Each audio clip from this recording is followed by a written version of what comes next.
Okay, hello all. Welcome back to today's lecture. And let me first start with sharing the screen. Right. So, in today's lecture, we are going to look further more deep into what we were discussing in the previous lecture, that is the basics of the sampling theory. Right. So, let me make it full screen. So, a quick recap of what we discussed in the previous class. We were discussing about the basic of sampling theory, where we discuss about few important terms, right, and few formulas which are useful for us to calculate further while evaluating the hypothesis. Right. So we look upon single line definitions for all the important terms, but let us go a little more into depth, right, to understand uh, better how are these important terms uh, that are useful for us. So starting off with the binomial distribution, right? So binomial distribution, as you can see from here, the graph that is where we have the total number of instances, let's say n on x-axis, and then we have the probability for the observed readings, let's say r, right, on the y-axis. So as you can clearly make it out from the graph, right? So this is a binomial distribution. Binomial because let's consider an example of tossing a coin. As we discussed in the previous class, the binomial distribution can be applied on such problems, right, where we have just two classification, right? As the name suggests, bi. Bi means two, right? So wherever we have two, maximum of two classifications in a real-time problem, we can think of applying a binomial distribution there, right? So what's the example is outcome of a head or a tail, right? After tossing a coin. So that there we can apply a binomial distribution because we have two outcomes, maximum of two possible outcomes. Either uh, the tossed coin will turn into a head, or it can be a tail. That's it, right? So no further possibility of any other reading, right? So hence we can say that we can apply binomial distribution for such type of problems, right? So what this binomial distribution gives us, right? As you can see from the plot, why are we applying on such problems this particular binomial distribution? Because it will help us to keep the probability, right? Probability of the observed reading, let's say observing our heads, right? From the sample of uh, tosses, we can say, from the sample of all the coin tosses that we do, right? So sample of n, which is the number independent coin tosses, right? So we can say that when the probability of head on a single coin toss is p, it is defined by the probability function like this, right? So let's say that the probability of a head on a single toss is p, right? So the probability of our heads is equal to this particular formula right here, right? So this will give us the probability function. This is the probability function for uh, when we apply the binomial distribution for the probability of observing the R heads, right? So let me take you more into depth and make you understand that for any random variable, right? Let's say in this case random variable x, right? If that particular random variable x follows a binomial distribution, then there are some expected values, some expected standard definitions which it will follow, right? Which it will definitely follow. That is, let's say that random variable x follows the binomial distribution, then in that case, the probability of that random variable x is equal to the r, that x will take on the value r given by p of r. That will be the probability of that particular uh, random variable for those r readings, right? Observing r values. What will be the expected value or a mean value? As we discussed in the previous lecture, right? The expected value, the mean value, it is one of the same, right? So the expected value or the mean value of that random variable y can be denoted as e of x, which is the expected value of x, and it is nothing but the product of the independent instances which we have drawn, that is n here, right, and the probability, that is p here, for that particular random variable, right. So the variance formula, if you can recall from the definitions, let me go back and show you the formula for variance as well. Yeah, so this is the for expected value. This is the variance formula. There is variance of, let's say, random variable y is equal to the e, which is the expected value of y minus the mean value of y, that is mu y of whole square. So that is the variance, and the root value, right? The root of variance is standard deviation, which you are already aware of. Right, so like coming back to the slide, the variance of x will be var of x np1 minus p. So this is nothing but how do we got it? We can say the variance of that random variable x, if it has a binomial distribution, then the variance is nothing but it is the product of the expected value and the difference in that expected value, right? The difference in the probability. Right? So that is the variance. Now the root value of this variance is nothing but our standard deviation for that random variable, right? And that is, it is denoted as sigma x, right? So sigma x is equal to root over np of 1 minus p.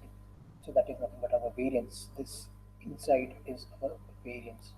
So root of variance will give us standard deviation, which is denoted as sigma x. Right. Now let us go and understand into more depth what is this mean and what is this variance. Right? What are we talking about this mean and variance and these expected values? Right. So why do we have these expected values?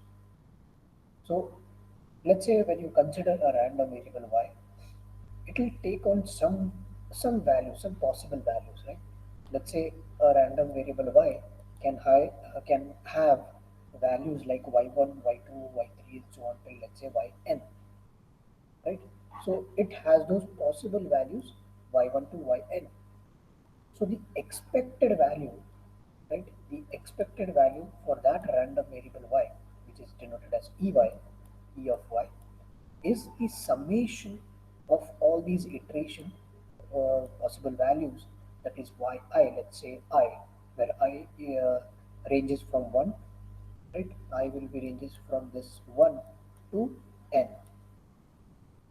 So the summation of all these possible values multiplied by the probability where y is equal to yi, right? So that is the expected value of that random variable y. Now, one more thing to be noted here, which is again very important, that the random variable y, right? This let me show you here, that is this particular random variable y is governed by the binomial distribution, right? So, in case, let's say, when in case that this random variable y is governed by the binomial distribution, then it can be computed, the expected value of that random variable can be computed as the product of the number of, you can say, the number of instances that are independent, which in this case here n is the randomly drawn instances and p is the parameter, right? So here n is the, you can say, where n and p, they both are the parameter, right, of the binomial distribution, where n is the, as I said, that it is the randomly drawn instances, and the parameter here p is nothing but the probability. These both n and p are the parameter for the binomial distribution, right? Both are the parameters for the binomial distribution, right? So with this understanding, let us understand what is variance. Right? Variance, as we have discussed already, it is the difference between the actual value and the expected value and the actual value that we get, like the observed value. So we can clearly say that var of y is the difference of this y minus expected value of y, right? So the actual value minus the expected value will give us the variance, or you can say the difference between that random variable. So that is the variance. The standard definition, as I said, it is the root value of the variance that we have. So simply, when you put a root over this variance, it will give us the value of the standard deviation. Right? So standard deviation of e of y minus e of y whole square will give us the value of the standard deviation, which is denoted by sigma y. Right? So the standard deviation for the random variable y is the sigma y, right? So which is denoted by this expression, this equation 5.6, right? So this is also very important. Now, if you recall that what we discussed about was what is an estimator, right? What is an estimator? Uh, if you can recall, estimator is nothing but it is one of the random variable itself, right? It is the random variable which is basically used. You can say that to uh, uh, you know to estimate the sum of the parameters, right? It is used to estimate some, let's say, some parameters, some parameter p of any sample, or you can say of any population that we have. Now, let us discuss more further what is the estimation bias for these estimators, right? The estimation bias and the variance of it, the standard deviation of it, right? So, we have already seen that the sample error and the true error using some equation, but let us describe now using the equation 5.2. So 5.2, let me uh,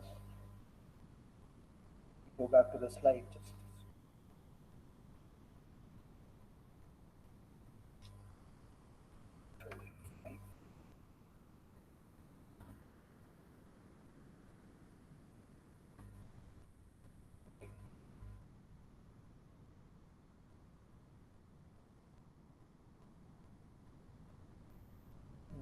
Yeah, yes. So here in this formula, let me make it full screen here. Right. So this is our equation 5.2. So now using this particular equation which we have seen, uh, using this equation we can define the estimator bias, right? We can uh, define the binomial distribution using the sample errors and the true errors, right? So please remember this equation. This equation is, let me write it here, that it is 5.2, right? Now using the terms in this particular equation 5.2, we are going to see the binomial distribution for, and also the sample and the true error. So let me go to the current slide that we were discussing. Right? So yeah, binomial distribution here, as you can see. Okay, close this and open this slide.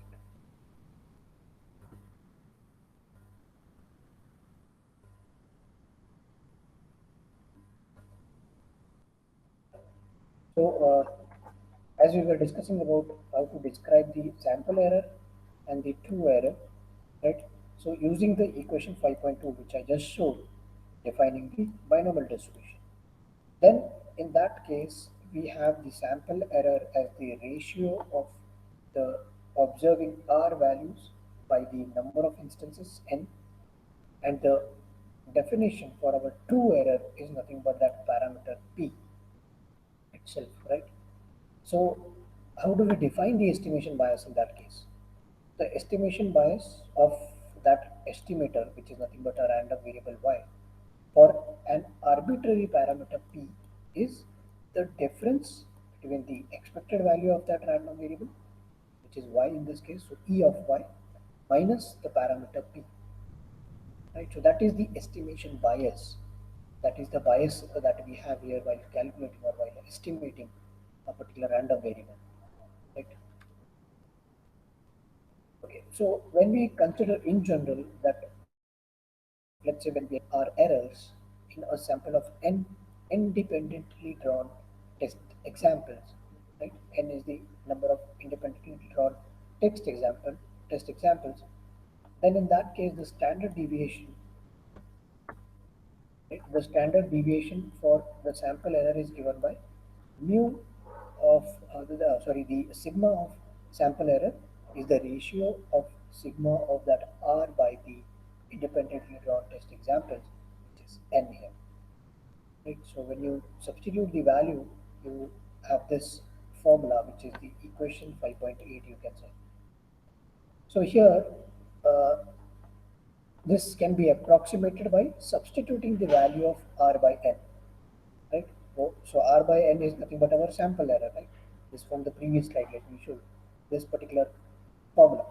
So error, this is the sample error, which is the ratio of r of n, r by n, which is substituted here in the equation to equation 5.8 to get the equation 5.9, which is here, right? That is mu of error, the sample error is approximately equal to, right? Please note the term here.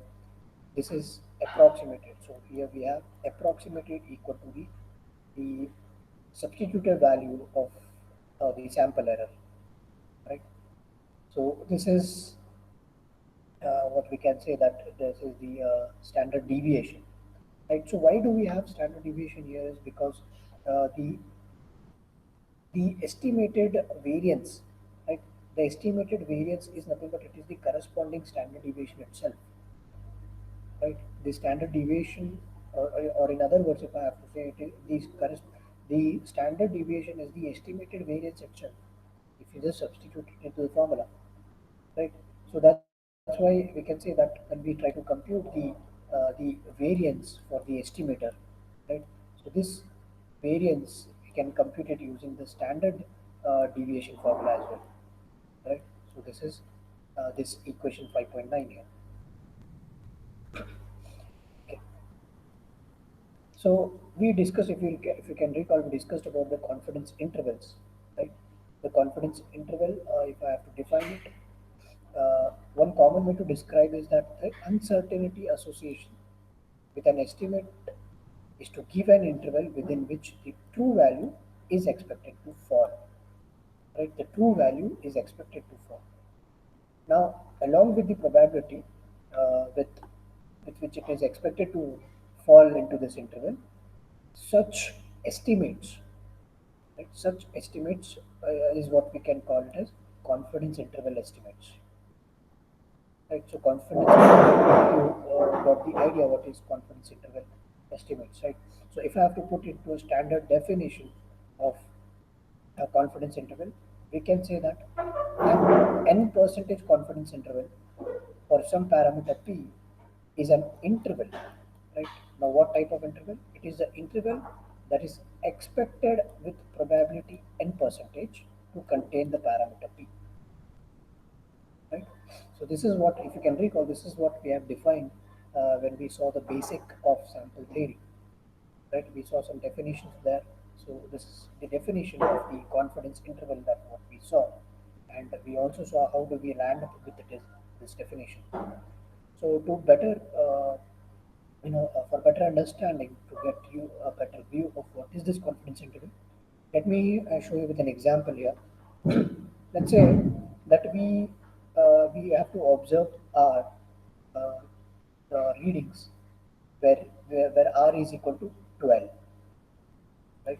So if we observe r which is equal to 12, let's say 12 errors, right?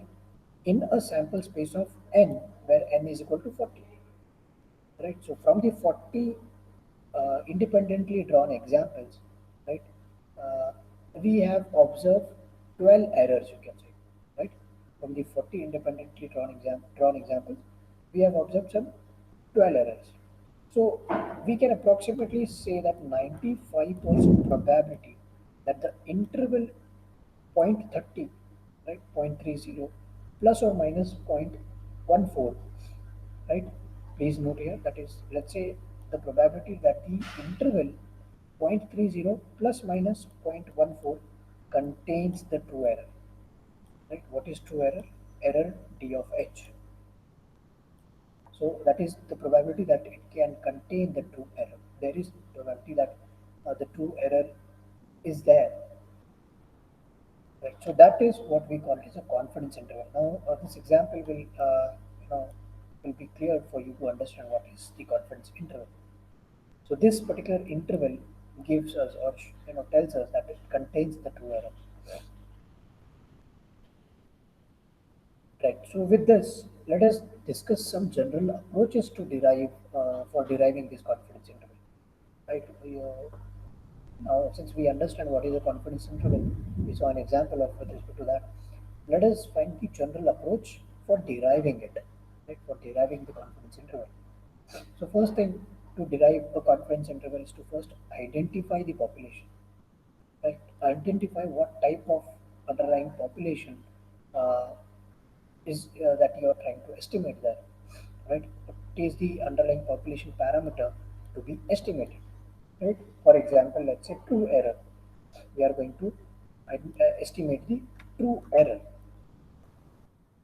right? The second step is to define that estimator itself, right? So estimator is nothing but it is the random variable, right? It is one of the random variable that we have selected. So we have to define that estimator y, which is nothing but a random variable. Example, the sample error of the hypothesis, right? And it is desirable to choose a minimum variance, right? That is what the general approach in deriving confidence say that in the defining the estimator, we have to choose a minimum variance and unbiased estimator, right? Which is of course for certainly for less bias if we want to have less bias. Right? By unbiased, we mean that the bias is zero. Right? So we have to choose an estimator which is nothing but our random variable, which is which has the minimum variance and it is unbiased estimator. Right? The third important step is to determine the probability distribution. Right? The probability distribution, let's say dy, which governs that estimator y, right? Which includes the mean as well as the variance also, right? It also includes the mean and variance. So this probability distribution dy, which governs the estimator y, will include the mean as well as the variance, right? And last but not the least, the confidence interval, right? We need to determine that n percentage confidence interval by finding the threshold, right? The lower threshold and the upper threshold, such that the n percentage of the mass in the probability distribution falls between that thresholds, right? Between those lower threshold and the upper threshold, right? So, talking about it, talking about the thresholds, we need to first discuss the central limit theorem. Right, the central limit theorem. What does it say? The central limit theorem, as we have discussed in the start of the lecture, the this particular theorem. Let us first, when to understand this central limit theorem, let us consider a set of independent, identically distributed. Right? Now, this is very important that it is independent as well as identically distributed random variables. Let's say from y1 to yn. Right, so these are the randomly distributed variables, but they are identically distributed. And these are the random variables. Pardon me, they are the random variables, but they are identically distributed. Right. So let's name it y1, y2, so on till yn, governed by a arbitrary probability. Right, arbitrary probability distribution with mean as mu, finite variance as sigma square, right, and define the sample mean as this form. Right, so this will be the sample mean that let's say y dash of n is equal to the ratio, the summation of all the yi values, that is the random variable, the identically distributed random variables, divided by the number itself, right? The number of identically independently drawn instances. Right. So then we can say that as the n is approaching the infinity, right? As the number of instances is approaching the infinity, the distribution governing this value, right? Governing this value approaches a normal distribution. So as the n increases, as the n goes to approach the infinity, the distribution approaches the normal distribution. It approaches the normal distribution. Now you all know, right, what is the normal distribution. You can recall the diagram that we have made. So normal distribution somewhat looks like a bell-shaped distribution here, right? So a normal distribution is what we get when we see the number of independently drawn instances are approaching the infinity, right? So now here one more important thing is that when this n approaching the infinity, we can say that the distribution that we are getting is the normal distribution with zero mean, right? And standard deviation as 1, right? Right, so this is very important that mean is 0, right? And standard deviation, which is the sigma, is 1. Right. So this is about the central limit theorem. Then we can say that this is how we define the central limit theorem. So with this, we shall conclude today's lecture. And if you have any doubt, you can reach me out, and we'll in the next class we will discuss further what are the different aspects of evaluating the hypothesis. Right. So with this, we shall conclude the today's lecture.